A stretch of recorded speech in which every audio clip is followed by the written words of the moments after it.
But we all feel that this concept of ourselves, which we call our personality or our ego, can do something, because we think it really exists. And I'll tell you why we think it exists. What happens when you, if I were to say to you, now look hard at the television screen, really look at it. What do you do as distinct from just watching it in the ordinary way when you say, now I really got to see that? What do you do? Notice that you tighten muscles all around here, that you frown a little, you clench your teeth perhaps.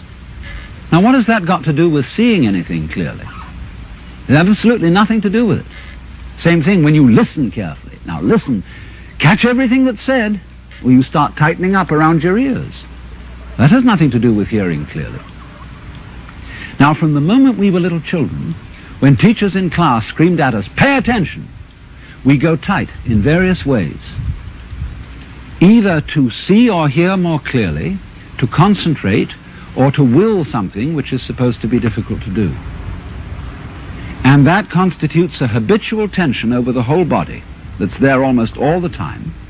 And that feeling of unnecessary tension is, as it were, the material sensation upon which we fasten this concept of I.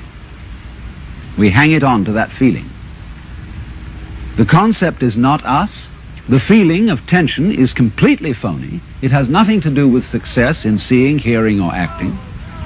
And so we get the marriage of an illusion with a falsehood, and that we call ourselves. And no wonder we feel cut off from everything, alienated, frightened of life and death. So what has to happen is we have to come back to a sane view of our own life, which is the way we really are, an organism functioning in terms of the whole environment, with the whole environment, instead of this funny little separate personality. But how are we going to do that? People say, oh, you can't change human nature overnight. You're asking us to give up the ego. And that's the most difficult of all things to do.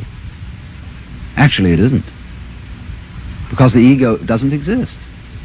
But of course, if you try to give up your ego with your ego, then it'll take you to the end of time.